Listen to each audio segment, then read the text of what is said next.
섬마을 현대판 노예 사건 기억하실 겁니다. 장애인을 데려다 가둔 채 노예처럼 부려 공분을 샀었죠. 그런데 이와 비슷한 사건이 섬이 아닌 도심 주택가에서 벌어졌습니다. 보육원에서 데려온 13살 여자아이를 무려 40년 동안이나 식모처럼 부려왔다는 의혹이 제기된 겁니다. 처음엔 새 가족이 생긴 줄 알았던 여성은 돌변한 새어머니의 태도에 당할 수밖에 없었다고 합니다. 새어머니는 온갖 허드렛 일을 시킨 건 물론 화풀이 대상으로 삼으며 지속적으로 폭행까지 했다고 피해자는 말합니다. 하루가 1년 같았다는 피해자의 40년을 뉴스 따라잡기에서 취재했습니다. 지난 5월 112에 한 통의 신고 전화가 걸려왔습니다. 신고자는 장애인 가족 지원센터의 사회복지사였습니다. 여성을 갖다가 상담차 장애인 보호센터로 동행하는 과정에서 피해자 가족 측 일행으로부터 제지를 당하자 상담을 방해한다는 내용으로 112 신고된 내용입니다. 장애인을 데려가 상담을 하려는 사회복지사와 상담을 막는 가족 사이 실랑이가 벌어진 겁니다. 해당 장애인은 올해로 58살이 된 여성 주모 씨로 지적장애 1급이었습니다. 그런데 사회복지사를 막아선 주 씨의 가족은 어딘가 이상했습니다. 차에 타는 순간 어느 남자가 나타나가지고 못 간다 어디 가느냐 저보고 그래서 제가 물어봤죠. 누구냐? 그러니까 조카다고 얘기를 하더라고요. 그래서 제가 물어봤죠. 조카한테 조카가 맞냐고. 조카가 아니라고 얘기를 하더라고요. 당신 조카가 아니라 당신 누구냐? 끝까지 조카라고. 주 씨의 조카라고 우기는 남자와 자신의 조카가 아니라는 주 씨. 대체 어떻게 된 일일까?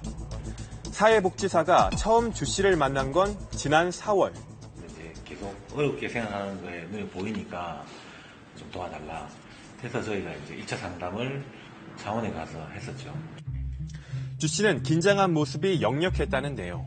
표정은 좀 굳어있는 표정이었고, 그러니까 낯선 사람들 만나는 것에 대한 두려움이 있어 보였습니다. 그래서 이제 조기 상담할 때 들어보니 그러니까 가장 가까이 있는 사람들 외에는 차단했다 하더라고요. 같이 살고 있는 사람이. 사회복지사는 뭔가 이상하다는 생각이 들어 보다 자세한 상담을 위해 주 씨를 센터로 데려오려고 했지만 주 씨의 조카라고 주장하는 사람이 나타나 막아선 겁니다. 결국 경찰의 도움으로 주 씨는 장애인 복지센터로 와 상담을 받게 됐습니다. 그런데 이후 주 씨가 털어놓은 이야기는 충격적이었습니다. 주 씨는 갓난아기 때 버려져 보육원으로 보내졌다는데요. 주 씨가 14살이던 1972년경 보육원장이 주 씨를 다른 가정으로 보냈습니다. 새 가족이 생긴 줄로만 알았다는 주 씨.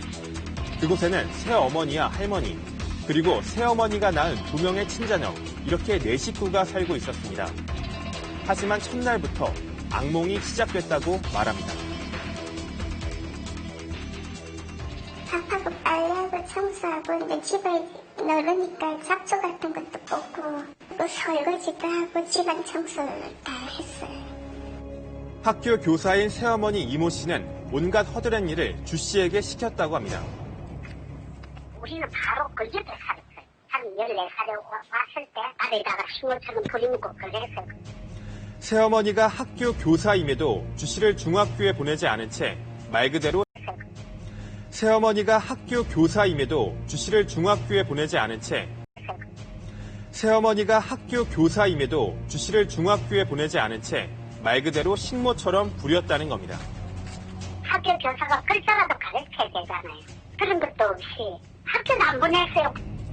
하지만 더 견디기 힘든 건 이 씨의 폭언과 학대였다는데요. 화풀이 대상이더라고요.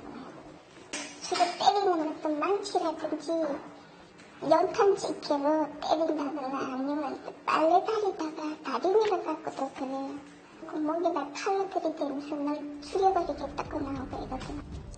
하지만 주 씨를 도와줄 사람은 주변에 없었다고 말합니다. 말을 하면은 주변 사람들하고 얘기한다고 때려요. 사람들하고 말을 한다거나 접촉을 하면은 꼬집거나 해놓고 없는 데서는 빵 때려요. 도망쳐 보기도 했지만 이 씨는 기어코 주 씨를 찾아냈다고 말합니다. 처음에는 도망도 많이 다녔어요. 아무것도 모를 때는 맞는 게 싫어가지고요. 그러다 아는 분한테 덜쳐가지고 또 또 찾으러 왔더라고요. 주 씨는 심지어 낮에는 이 씨의 집에서 일을 하고 저녁에는 이 씨의 언니네로가 또다시 집안일을 해야 했다고 말합니다. 저녁에는 이 씨의 언니네로가 또다시 집안일을 하고 저녁에는 이 씨의 언니네로가 또다시 집안일을 해야 했다고 말합니다.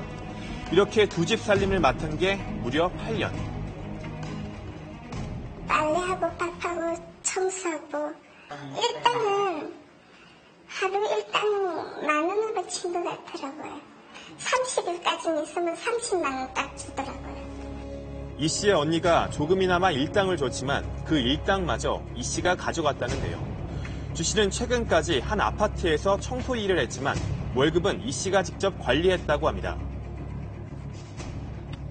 저한테는 10원도 준 적 없어요. 꼬박꼬박 이 돈은 저 추가하고 있으니까 걱정 안 해도 된다 하더라고요. 주 씨는 자신의 장애인 연금까지 이 씨가 가로챘다고 주장하고 있습니다. 애초에 이 씨가 주 씨를 자녀로 입양한 게 아니라 식모처럼 부리기 위해 데려온 건 아닐까. 주 씨의 가족관계 증명서와 주민등록 등본을 직접 확인해봤습니다. 주 씨는 이 씨 자녀가 아니라 동거인으로 돼 있습니다. 그런데 주 씨 이전에도 이 씨가 보육원에서 아이를 데려와 식모처럼 부린 적이 있었다는데요. 이 애가 오기 전에 또 한 아이가 있었어요. 가도 과원에서 왔어요. 식모처럼 부리고 그래서. 제가 또 갔을 때는 언니가 한 사람 있더라고요. 저하고 같이 자랐던 언니였어요. 이 씨에게 보육원 아이들을 보낸 보육원 원장은 이 씨와 친인척 관계로 알려졌습니다. 보육원 아이들을 보낸 보육원 원장은 이 씨와 친인척 관계로 알려졌습니다. 보육원 아이들을 보낸 보육원 원장은 이 씨와 친인척 관계로 알려졌습니다. 고모가 맞아요. 그 과원 원장 돌아가신 사람. 내 친척 관계인데 애들 데리고 온 거예요. 경찰은 박 씨를 장애인복지법 위반 혐의로 입건해 조사하고 있습니다. 취재진은 이 씨의 입장을 들어보기 위해 직접 찾아갔습니다. 하지만 만날 수 없었습니다. 상대편 쪽에서는 일단은 피해자와 상반된 진술을 하고 있습니다. 그런 사실은 없다는 내용으로 진술을 하고 있습니다.